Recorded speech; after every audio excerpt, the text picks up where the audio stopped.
छत्रपती शिवाजी महाराज की, डॉक्टर बाबासाहेब आंबेडकरांचा, छत्रपती शिवाजी महाराज की जय भवानी, जय भवानी, हर हर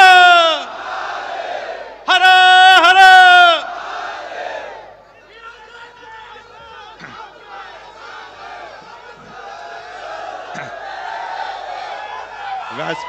व्यासपीठावर बसलेले महाविकास आघाडीचे सर्व नेते आणि जमलेल्या माझ्या तमाम देशभक्त बांधवांनो, भगिनींनो आणि मातांनो,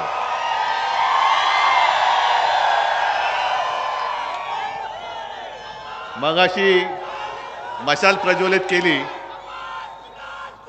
पण खऱ्या मशाली माझ्या समोर बसलेल्या आहेत। आज 1 मे आहे आपल्या महाराष्ट्राचा महाराष्ट्र दिन। आणि हा महाराष्ट्र दिन नुसता काहीतरी एक दिवस सापडत नव्हता म्हणून नाही केलेला, तर संयुक्त महाराष्ट्रासाठी जो संपूर्ण महाराष्ट्राने लढा दिला, रक्त सांडलं, हुतात्मे दिले, त्या संघर्षाची यशोगाथा सांगणारा हा दिवस आहे। म्हणून सर्वप्रथम मी त्या सर्व हुतात्म्यांना अभिवादन करतोय। काल मध्यरात्री जाऊन हुतात्म्यांना मी वंदन केलं आणि त्यांच्या चरणी मी शपथ घेतले। ही शपथ तुम्ही घेणार आहात की नाही हा तुमचा प्रश्न आहे। याचं कारण असं की त्यावेळेला सुद्धा जे हुतात्मे झाले, 105 हा आकडा कागदोपत्री आहे, पण त्यावेळेला ज्या एक परदेशी पत्रकार आल्या होत्या, ताया झिंकीन, त्या महिलेनी स्वतः लिहून ठेवलेलं आहे की त्या जेव्हा रुग्णालयात गेल्या होत्या बघायला, तेव्हा त्यांच्यासमोर जवळपास 200-250 मृतदेह पडलेले होते। आणि महाराष्ट्राबद्दलचा आकस हा त्याही वेळेला दिसला होता। मोरारजी देसाई कुठून आले होते? त्यांनी गोळीबाराचे आदेश दिले होते आणि पोलिसांना सांगितलं होतं की माणसांना मारण्यासाठी गोळ्यांचा वापर करा, मराठी माणसं मेली तरी चालतील पण गोळी वाया जाता कामा नये। हा आकस तेव्हापासूनच आहे। अगदी आपल्या छत्रपती शिवाजी महाराजांनी सुरत लुटली होती, इंग्रजांची वखार, आता सुरतेचे 2 जण महाराष्ट्र लुटतायत। आणि मी शपथ घेतलेली आहे की माझ्या छत्रपतींच्या महाराष्ट्राला जे लुटतायत त्या लुटारूंचा सुपडा साफ केल्याशिवाय मी राहणार नाही। महाराष्ट्राला जे लुबाडतायत, महाराष्ट्राला जे ओरबाडतायत, मग ते कोणी असो, त्यांना नेस्त नाबूद केल्याशिवाय मी राहणार नाही। मी शपथ घेऊन मैदानात उतरलेलो आहे आणि ही शपथ तुम्ही सुद्धा घ्यायला पाहिजे। आपल्या डोळ्या देखत महाराष्ट्राची विल्हेवाट लावतायत आणि तरी सुद्धा मतं मागायला निर्लज्जपणाने हे वखवकलेले आत्मे महाराष्ट्रामध्ये फिरू कसे शकतात? आज भाषणाला सुरुवात करण्यापूर्वी महाविकास आघाडीच्या सर्व नेत्यांना मी तर धन्यवाद देतोच। इकडे सुद्धा जे कोणी सगळे शिवसैनिक आणि महाविकास आघाडीचे कार्यकर्ते आले असतील त्यांना सुद्धा धन्यवाद देतोय नक्कीच, कारण या कठीण प्रसंगामध्ये तुम्ही सगळे माझ्या सोबत आहात। विशेष म्हणजे सत्यजित, सुजित, उल्हासदादा, तुम्हाला मी खास धन्यवाद देतोय, तुम्हाला खास धन्यवाद देतोय, कारण हे तुमच्यासाठी अक्षरशः मरमर मरणारे शिवसैनिक, निष्ठावान, अरे निष्ठावान वेगळं सांगायला पाहिजे, गद्दारांना गाडणारे, तुम्हाला काय वाटतं यांना मोह दाखवला नसेल, यांना खोक्याचं आमिष दाखवलं नसेल, पण याला निष्ठा म्हणतात। निष्ठा कधी विकली जात नाही, अजिबात नाही, आणि तुम्ही निष्ठावान आहात। आणि मगाशी जे पवार साहेब म्हणाले की सत्यजित सत्यमेव जयते. त्याच्यामुळे सत्यजित आपला जिंकलाच पाहिजे. आणि तुम्हाला खरं म्हणजे मी तुमची माफी मागितली पाहिजे आणि मागतोच. कारण गेल्या वेळेला मीच आलो होतो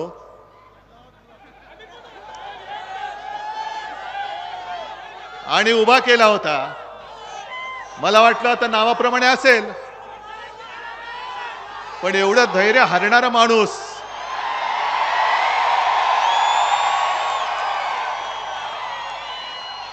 मी नव्हता पाहिला. पण गद्दारी झाले ती केवळ माझ्याशी नाही, गद्दारी डबल गद्दारी झाले. कारण हा तर खोकेबाज निघालाच. पण ज्या मोदी सरकारसाठी मोदींसाठी आपण मतं मागितली होती, मी मागितली होती, म्हणून मी माफी मागतोय. कारण त्या मोदी सरकारने महाराष्ट्राशी द्रोह केलेला आहे, गद्दारी केलेली आहे. आणि हे तिघही जण इकडे बसलेत माझ्यासोबत. विधानसभेमध्ये त्यांचा पराभव केला गेला. आणि कोणी केला हे मी मुद्दामून बातमी घेऊन आलोय. हे भाजपचे जे एक नगरसेवक होते कोल्हापूरचे, काय त्यांचं नाव, RD पाटील, त्याने आरडाओरडी केली आता. आणि नाव कोणाचं घेतलंय,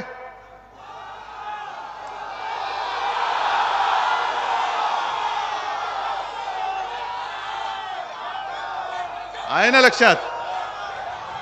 म्हणजे हे नुसते खोकेबाज नाही आहेत, हे भाजपवाले एवढे नालायक आहेत.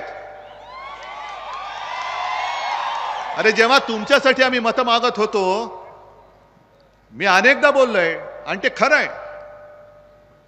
की संपूर्ण देशात शिवसेना आणि भारतीय जनता पक्ष कोणी त्यांना जवळ घ्यायला तयार नव्हते. पण शिवसेनेने तुम्हाला खांद्यावरती बसून महाराष्ट्र दाखवला, नाही तर तुम्हाला खांदा द्यायला आज माणूस महाराष्ट्रात दिसला नसता. पण तुमची निवडणूक असल्यानंतर तुम्ही माझ्या शिवसैनिकांचा वापर करून घेतलात. आणि माझी निवडणूक असल्यानंतर, शिवसैनिकांची निवडणूक असल्यानंतर हे पाडापाडीचे धंदे केले. याचा आम्ही सूड घ्यायला आलेलो आहे. मी सूड घेणार, तुम्ही सुद्धा सूड घेतला पाहिजे. तुम्ही तुमचं सगळं सोनं करून घेतलं असं तुम्हाला वाटलं असेल, पण संपूर्ण महाराष्ट्र तुमच्याकडे बघतोय. आणि जसा तो धृतराष्ट्र होता की कौरव काय करतात त्यांना कळत नव्हतं, तसा हा धृतराष्ट्र नाही, हा छत्रपती शिवाजी महाराजांचा महाराष्ट्र आहे. आणि तो कौरवांच्या बाजूला राहणार नाही, तो सत्याच्या बाजूलाच राहणार आहे. आज सगळीकडे जे मोदी फिरतायत, नकली सेना नकली सेना, ही बघा ना काय ती सेना, कुठे कुठे जाल तिकडे सेनाच सेना दिसते.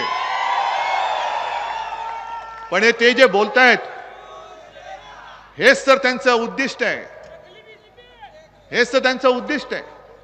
तुम्ही मला सांगा की सर्वोच्च न्यायालयाने इथल्या या लवादाचं कानफट फोडलेलं आहे. अगदी मला गादीवरून खाली खेचलं, स्वतः बसले उडी मारून. त्यांची सगळी पोरं टोरं चालतात, कोण मंत्री होतंय, कोण आमदार होतंय. पण शिवसेना प्रमुखांचा पुत्र बसला, तू नाही बसायचं, तू खाली बस म्हणून ज्या घराण्याने सगळं काही यांना दिलं त्याला तुम्ही खाली खेचलात. गद्दारी तर केलीच.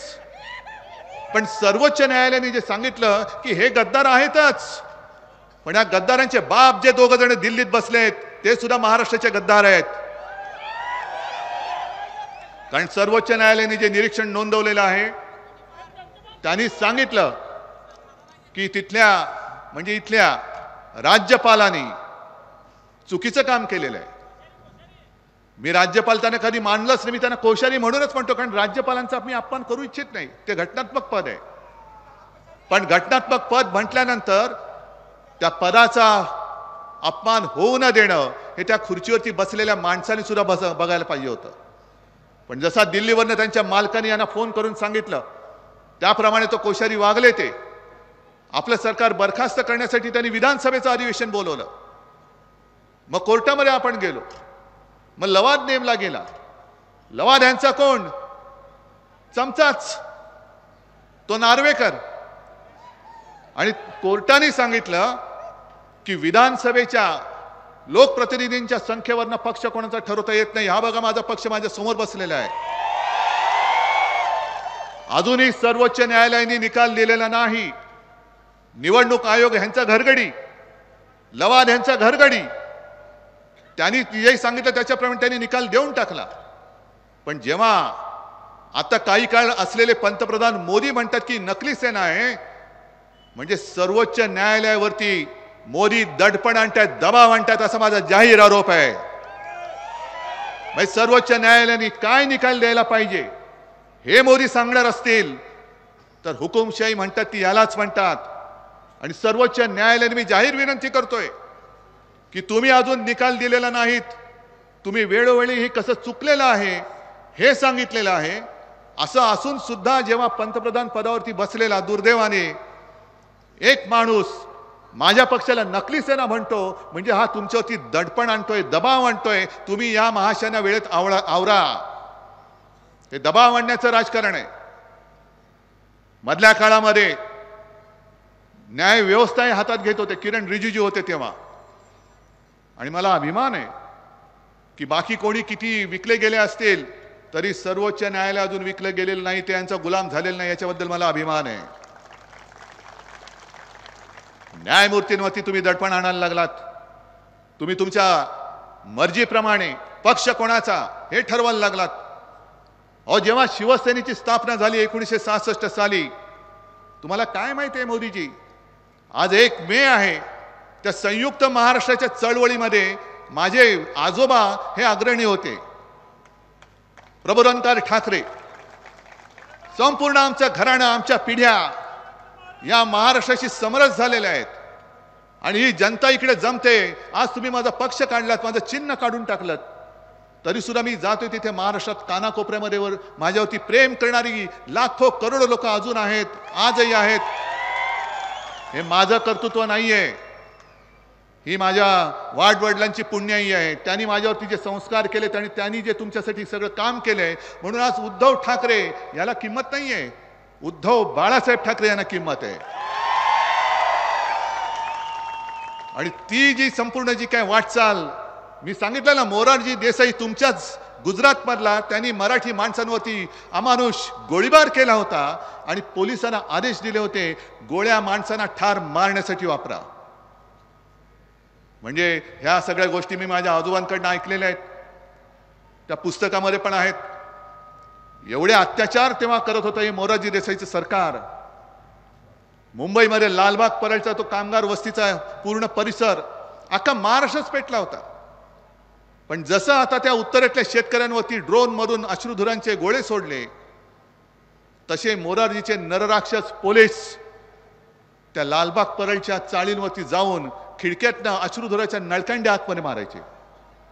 मग चाळीतल्या खोल्या ते किती 10 बाय 10, त्याच्यामध्ये अनेक महिला, काही महिलांची तानी बाळ, कोणाचं 1.25 महिन्याचं, कोणाचं वर्षाचं, ते गुदमरायला लागले.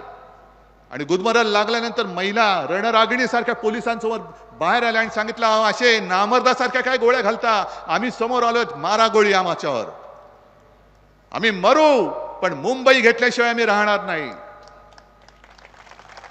अशा एका त्वेषाने आणि चिडीत नाही मुंबई घेतली आपण. आणि ती मुंबई हे 2 ढोकळेबाज तिचं महत्व मारायला निघाले.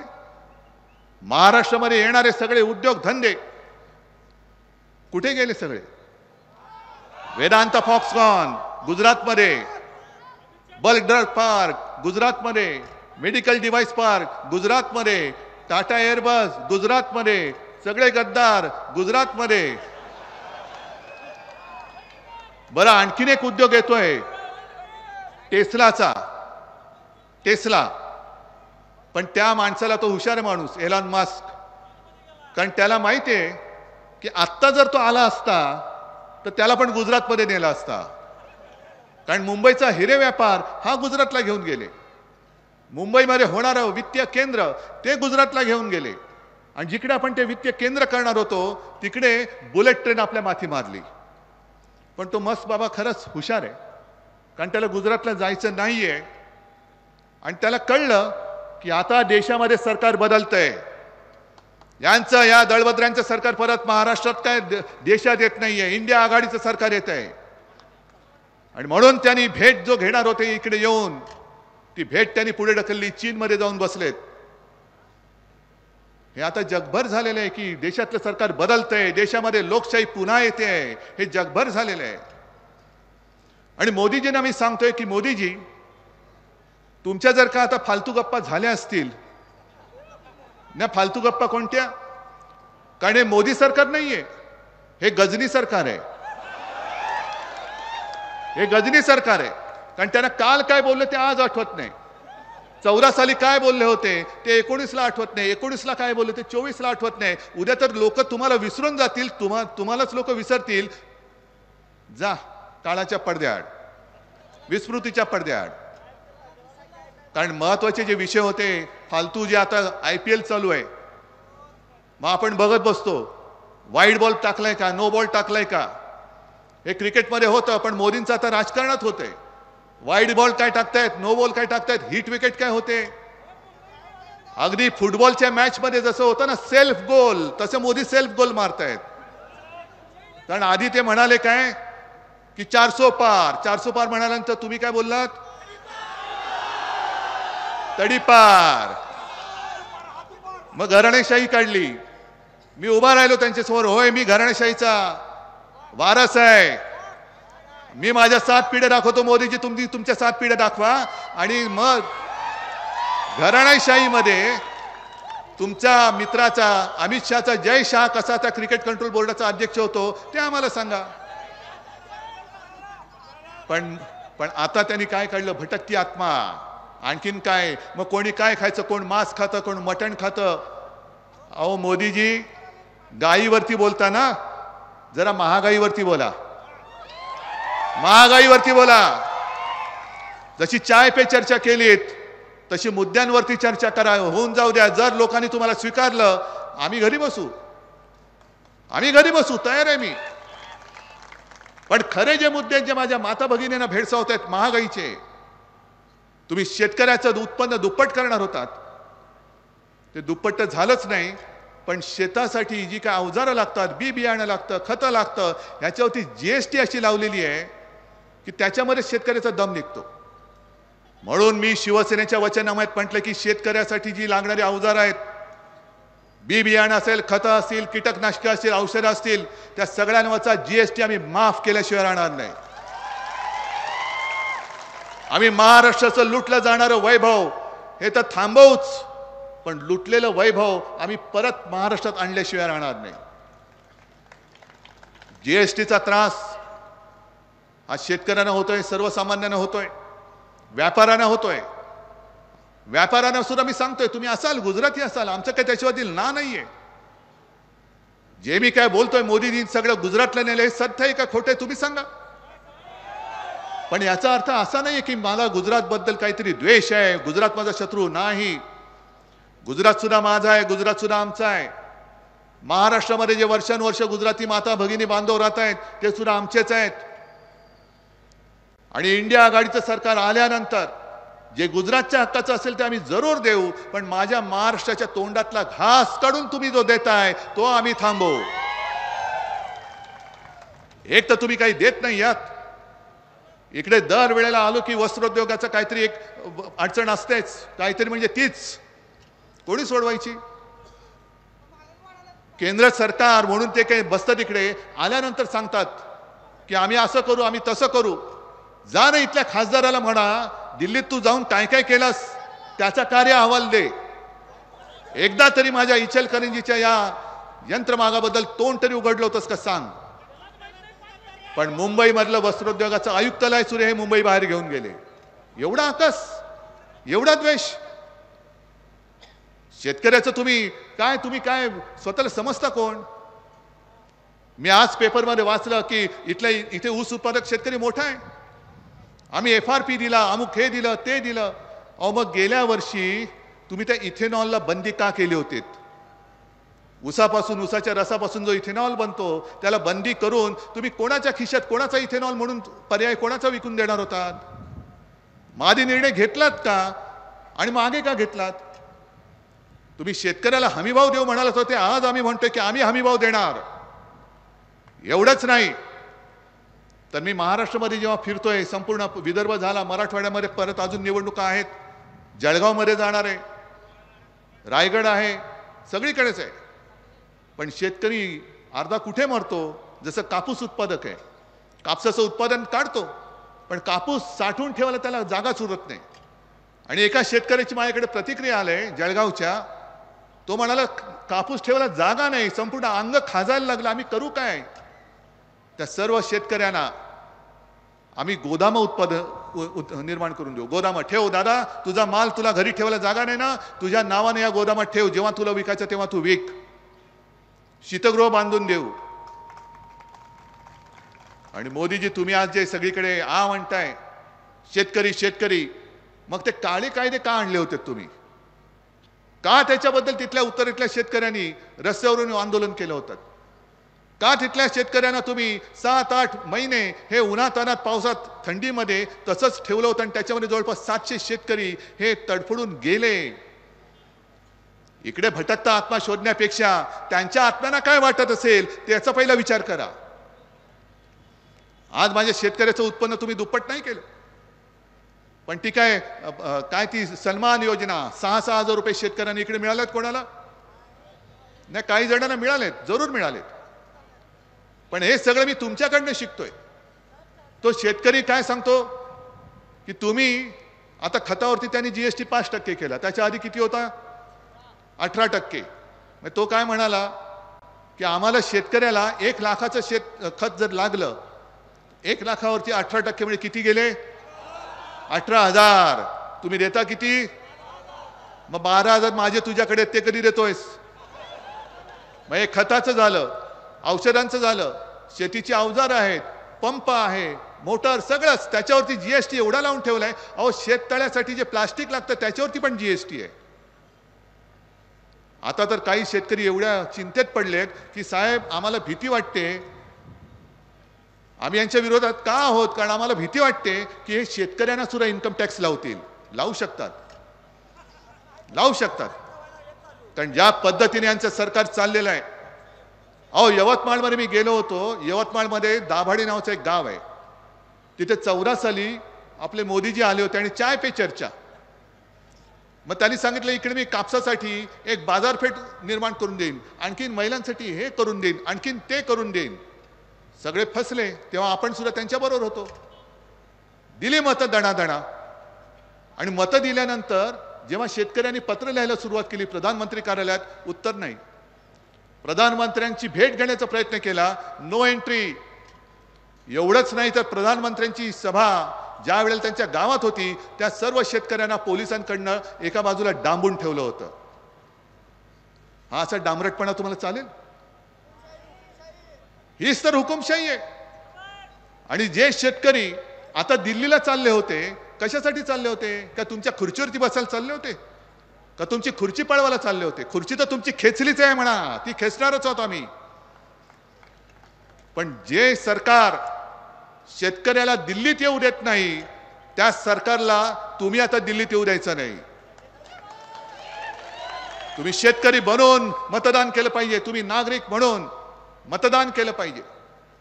आणि सत्यजित तुम्ही जे बोललात घटनेबद्दल हे खरंच आहे. कारण मी मुद्दामून काही बातम्याच घेऊन आलेलो आहे. इकडे त्यांचे काही कोणते एक मंत्री खासदार होते कर्नाटकातले, हेगडे, त्यांची बातमी आहे माझ्याकडे. आम्हाला 400 पार का पाहिजे? कारण घटना बदलायची आहे. आता घटना का बदलायची आहे? हुकुमशाही तर आणायचीच आहे, पण घटना बदलण्यामागे सुद्धा त्यांचा हा जो एक आकस आहे महाराष्ट्राबद्दल. कारण घटना कोणी लिहिली? अरे मोठ्याने बोला. डॉक्टर बाबासाहेब आंबेडकर, महाराष्ट्राचा सुपुत्र. आणि तो सुद्धा एका दलित कुटुंबात जन्मलेला माणूस हा माझ्यापेक्षा जास्त बुद्धिमान होऊ शकतो. हे कसं काय? दलित कुटुंबात जन्मलेला माणूस हा माझ्या देशाची घटना लिहू शकतो. हे कसं काय? मग त्याची घटना मी मानणं, मी तर उच्चवर्णी.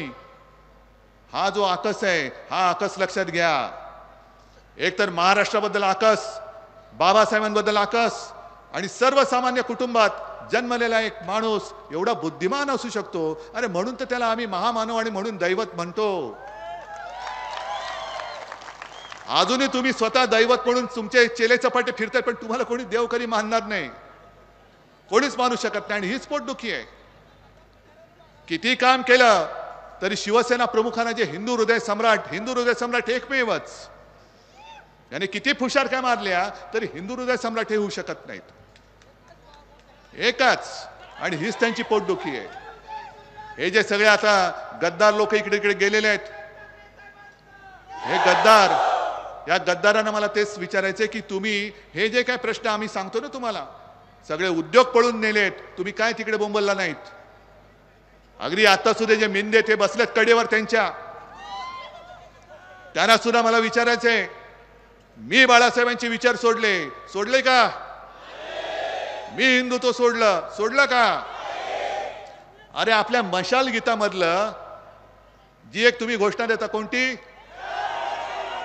जोरात पुढची बोला ना, जय भवानी जय शिवाजी. हा, जय भवानी जय शिवाजी आमचा आत्मा आहे. आणि हा भटकता आत्मा नाहीये, महाराष्ट्राच्या मातीत जन्माला आलेला आत्मा आहे. त्याच्यामुळे मोदीजी, तुम्ही भटकते आत्मा तुमच्या गुजरातमध्ये शोधा, महाराष्ट्रामध्ये या आमच्या आत्म्याला हात लावू नका. कोणताही मराठी माणूस, अरे आम्ही सुद्धा जय श्रीराम बोलतो नक्कीच, जे तुम्ही नाही केलं ते शिवसेना प्रमुखांनी तेव्हा करून दाखवलं होतं. आम्ही सुद्धा बजरंगबली की जय बोलतो. पण मोदीजी, तुम्ही तुमचं सगळं दाखवण्यासाठी म्हणजे किती प्रेम आहे याच्यासाठी समुद्राच्या बुडाशी जाऊन बसलात. हा, पण माझ्या तुळजामातेच्या दर्शनाला मंदिरात नाही जाऊ शकलात अजून. काल धाराशिवला होते, मी सांगितलं होतं मोदीजी एक तर माझ्या भवानी मातेच्या दर्शनाला जा, आणि नसेल तर तुमच्या भाषण लिहून देणाऱ्याला सांगा की माझ्या भवानी मातेबद्दल काहीतरी 2 शब्द तू लिहून दे. एक तर लिहिलात बोललात तर तुमच्या घरगडी असलेल्या निवडणूक आयोगाला सांगा की शिवसेनेच्या मशाल गीतातला तो शब्द जो शिवसेना काढणार नाही त्याच्याबद्दलचा आक्षेप मागे घे. आणि जर भवानी मातेबद्दल तुम्ही काही बोलला नाहीत तर आम्ही असं समजू की तुम्हाला आमच्या भवानी मातेबद्दल मनात आकस आहे. आणि मला वाटलं तेच झालं. मोदीजी जिकडे जातात तिकडे सगळ्या दैवदेवतांना आमचेच दैवत आहेत, त्यांना नमस्कार करतात, पण काल धाराशिवला जाऊन भवानी मातेबद्दल एक अक्षर काढलं नाही. हा त्यांचा आकस, हा आकस मला महाराष्ट्राच्या मातीत गाडून टाकायचा आहे. आणि भटकत्या आत्म्याबद्दल जर का तुम्ही बोलत असाल तर काल मी बोललेलो आहे की असाच एक वखवखलेला आत्मा 300-350 वर्षापूर्वी गुजरातमध्ये जन्मलेला आग्र्यावरनं आला होता. का आला होता? की छत्रपती शिवाजी महाराजांनी त्यांच्याशी लढून जे माझं हिंदवी स्वराज्य स्थापन केलं होतं ते बुडवायला आला होता. आपल्या संभाजी महाराजांना दगाबाजी करून पकडलं, अनन्वित छळ करून त्यांची हत्या केली. त्यांना वाटलं आता संभाजी महाराजांना संपवल्यानंतर महाराष्ट्र संपला, पण त्यांना माहिती नाहीये मराठी माती ही वीराला जन्म देत असते, गद्दारांना नाही. 27 वर्ष आज मोदी अनेक सभा घेतात, घेऊ द्या, पण औरंगजेब 27 वर्ष महाराष्ट्रामध्ये राहिला, झुंजला. इथल्याच कोल्हापूरच्या आपल्या ताराराणीने त्याला झुंज दिली होती. पण औरंगजेबाने पुन्हा आग्रा पाहिला नाही, याच मातीत त्यांनी शेवटचा श्वास घेतला. हे मराठी मातीचं आणि भवानी मातेचं हे महत्व आहे. त्याच्यामुळे तुम्ही आमच्या या अस्मितेशी, आमच्या या अभिमानाशी खेळ करू नका. ही मशाल नुसती निशाणी नाहीये, तो धगधगता अग्नी आहे. आणि त्याला हात लावायला जाल तर जो हात लावेल तो जळून भस्म होईल. आज तुम्ही मला वाटतं ठरवून आलेलाच आहात, आलात की नाही? काय नक्की? गेल्या वेळेला मी चूक केली, मी माफी मागितली तुमची. माझ्याच सांगण्यावरनं त्याला निवडून दिला होता, माझ्याच सांगण्यावरनं त्यांना पंतप्रधान केलं होतं. आज मी पुन्हा तुमच्याकडे आलोय. जसं कोरोना काळामध्ये मी तुमच्याशी बोलत होतो, एका गोष्टीचं मला समाधान आहे की संपूर्ण देशात त्या अतिशय कठीण काळात महाराष्ट्राच्या मुख्यमंत्र्याचा नंबर 1 होता. पण हा नंबर 1 माझा नव्हता, हा नंबर 1 तुमचा. कारण मी तळमळीने तुमच्याशी बोलत होतो. सगळे सांगत होते की उद्धवजी कसं होणार, लोक घरात का बसणार, तोंडाला मास्क का लावणार, दुकानं का बंद ठेवणार. मी सांगत होतो की वाईटपणा मी घेईन माझ्या महाराष्ट्रासाठी, पण मी सांगतो ते ऐका. आणि तुम्ही ऐकलत, त्याच्याबद्दल तुम्हाला खरंच महाराष्ट्राच्या तमाम जनतेला मी दंडवत घालतो. आणि म्हणूनच हा आपला महाराष्ट्र आपण कोरोनापासून वाचू शकलो. आज पुन्हा त्याच तळमळीने मी तुमच्यासमोर हात जोडून उभा आहे. या हुकुमशहाच्या व्हायरसला आता गाडून टाका. जसं तेव्हा मी सांगत होतो की 2 हाताचं अंतर ठेवा, तसं या भाजपच्या व्हायरस पासून 10 हाताचं अंतर ठेवा. 10 हाताचं. आणि मला खात्री आहे की तुम्ही सगळेजण, मला एका गोष्टीचा नक्कीच अभिमान आहे की आजपर्यंत कदाचित कोणत्याही मुख्यमंत्र्याच्या नशिबी आलं नसेल असं भाग्य माझ्या नशिबी आलं की तुम्ही सगळे मला कुटुंबातला एक मानायला लागलेले आहात. माझा मी तुमचा परिवार. कारण मीच ती एक संकल्पना आणली होती, माझे कुटुंब माझी जबाबदारी. नुसतं मेरा परिवार म्हणून मी सोडून नाही दिलं. परिवार की जिम्मेदारी भी मैंने ली थी, आज भी लेने के लिए मैं समर्थ हूं और आज भी मैं ले रहा हूं. त्याच तळमळीने मी तुम्हाला सांगतोय की आजपर्यंत आपण फसलो. आपल्याला कळलंच नाही की आपला चेहरा वापरून महाराष्ट्राला मुळापासून हे कसं नासून टाकतायत, महाराष्ट्राची संपूर्ण तंगडतोड करतायत, लुळापांगळा करतायत. आता या महाराष्ट्राला लुळापांगळा करणाऱ्या आणि ओरबाडणाऱ्या हुकुमशाहीला यापुढे एक सुद्धा मत मिळता कामा नये.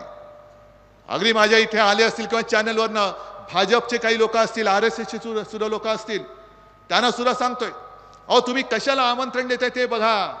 असं काही नाहीये की ही लोक माझ्या सभेत आले ह्यांनाच महागाईने ग्रासलंय. असं काही नाही की इथे माझ्या सभेला आलेले शेतकरी त्यांनाच संकट आलेत. गॅस माझ्याच लोकांना मिळत नाही असं नाहीये. हे संकट संपूर्ण देशभर आहे. कारण ते कोणालाच कोणाचं आपलं मानायला तयार नाहीयेत. आणि म्हणून या देशासाठी, या देशाच्या उज्ज्वल भवितव्यासाठी, म्हणजे तुमच्या पुढच्या पिढ्यांच्या उज्ज्वल भवितव्यासाठी आता जी हातामध्ये मशाल घेतलेली आहे ही मशाल सोडू नका. आणि आपल्या सत्यजित आव्हाला समोर जे असतील आहे सगळ्यांचा मी मान राखतो. शेतकऱ्यांसाठी कोणी लढत असेल, अरे शेतकऱ्यांसाठी मी स्वतः लढतोय, तुम्ही लढण्याची गरज नाही. शेतकऱ्यांना हमीभाव देण्याचं वचन मी देतोय. शेतकऱ्यांना कर्जमुक्त मी केलं होतं आणि पुन्हा सत्ता आली तर परत करून दाखवेन. शेतकऱ्यांची जबाबदारी मी घेतोय. त्याच्यामुळे शेतकऱ्यांच्या मतांची विभागणी होऊ देऊ नका. हुकुमशाही विरोधातल्या मतांची विभागणी होऊ देऊ नका. आणि गद्दाराला तर एक सुद्धा मत देऊ नका. इकडनं फक्त आणि फक्त आपला सत्यजित आवाज प्रचंड बहुमताने त्याला विजयी करा आणि आपल्या हक्काचा खासदार पुन्हा एकदा लोकसभेत पाठवा. जय हिंद, जय महाराष्ट्र.